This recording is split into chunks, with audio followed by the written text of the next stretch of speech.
एक मिनट, आप तो यश की मम्मी हो ना? हाँ, और तुम अंशु हो ना? यश ने बताया था मुझे तुम्हारे बारे में। कैसी हो बेटा तुम? Excuse me, wait a minute. तुम ये सड़क पे रेडी लगाती हो और ये बेटा बेटा किसे बोल रही हो? यश ने मुझे कभी नहीं बताया कि उसकी माँ एक सड़क छाप है। ये तुम कैसी बात कर रही हो बेटा? एक तो ये बेटा बेटा कहना बंद करो। मैंने यश को अभी कॉल करती हूँ। उसने इतना बड़ा झूठ बोला मुझसे। यश, तुम अभी के अभी यहाँ पे आओ।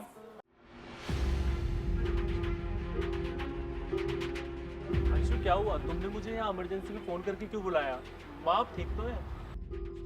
ये तुम्हारी माँ है? हाँ। सब्जी वाली, सड़क पे ठेली लगाती हैं। यार अंशु, मैं तुम्हें बताया तो था कि मम्मी का फ्रूट्स एंड वेजिटेबल का काम है। तुम्हें पहले बताना चाहिए था ना। मुझे लगा उनकी कोई बड़ी शॉप है, पर ये तो सड़क पे रेडी लगाती है। तुम इतना अच्छा काम करते हो, तुम्हारा कोई स्टैंडर्ड है कि नहीं? यार इसमें स्टैंडर्ड की क्या बात है? माँ ने काम कर करके मुझे पढ़ाया लिखाया है और आज इस लायक बनाया है कि मैं किसी अच्छी एमएनसी में काम कर रहा हूँ।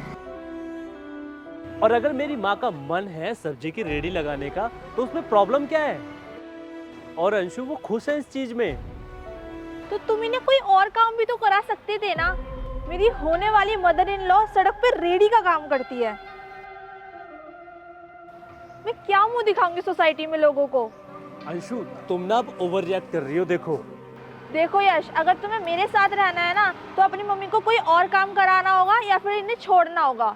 एक रेडी वाली को मैं अपनी मदर इन लॉ कभी एक्सेप्ट नहीं कर सकती हूँ। अरे बेटा मेरी बात तो सुनो। आप बीच में बिल्कुल भी मत बोलिए। माँ एक मिनट। अंशु तुम सही कह रही हो। तुम ना डिजर्व नहीं करती एक रेडी वाली की डॉटर इन लो कहलाना। मैं तुमसे शादी नहीं करूंगा। What? तुम इनके लिए मुझे छोड़ रहे हो? इनके लिए? अंशु ये ना मेरी माँ है और मैं अपनी माँ के लिए ना पूरी दुनिया छोड़ सकता हूँ। तो फिर तुम चीज क्या हो? अंशु तुम्हें माँ सब का मतलब भी पता है? मैं आज जिस पोजीशन पे भी हूँ ना वो सिर्फ मैं अपनी माँ की वजह से हूँ। इन्होंने दिन रात फल और सब्जी बेचे, इतनी मेहनत करी सिर्फ किसके लिए? मेरे लिए, कि मैं पढ़ सकूं और एक अच्छा इंसान बन सकूं। अरे मैं भी चाहता हूं कि मेरी माँ एक बड़ी शॉप चलाए, एक बड़ा बिजनेस हो, लेकिन मेरी माँ इस रेडी के साथ खुश है। क्यों? क्योंकि उनके इमोशन जुड़े हुए हैं इसके साथ। और हाँ, जहाँ मेरी माँ खुश है ना मैं वहाँ खुश हूँ। पर मैं तुम्हारे साथ तो बिल्कुल नहीं रहूँगा, क्योंकि जो लड़की मेरी माँ की इज्जत नहीं कर सकती ना मैं उसके साथ कभी नहीं रह सकता। आई एम रियली सॉरी यश, मुझे माफ कर दो। मुझे ये सब नहीं कहना चाहिए था।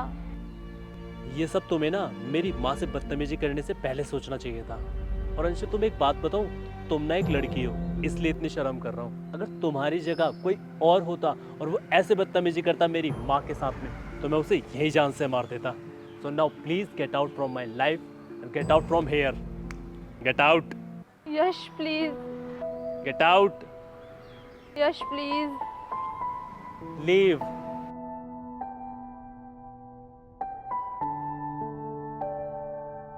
बेटा बेटा मेरी बात तो सुनो। माँ ये तूने क्या किया बेटा? मैं बात करती ना अंशु से। माँ मुझे अपनी लाइफ में ऐसा इंसान बिल्कुल नहीं चाहिए जो आपकी इज्जत ना कर सके। पर बेटा ये आप सिर्फ मेरी माँ ही नहीं हो बल्कि मेरा भगवान भी आप हो। आपके लिए पूरी दुनिया कुर्बान है। मेरा बेटा। इस दुनिया में बिना किसी स्वार्थ के प्यार सिर्फ माँ ही करती है। मेरे जमीन का जो आसमान है वो मेरी माँ है। बन के तेरा साया मैं तुझको थाम लूं, उठ के रब से पहले मैं तेरा नाम लूं, रखूं तुझे पलकों तले, पूजा करूं तेरी, तेरे सिवा तू ही बता क्या जिंदगी मेरी। मैं तो तेरे सपनों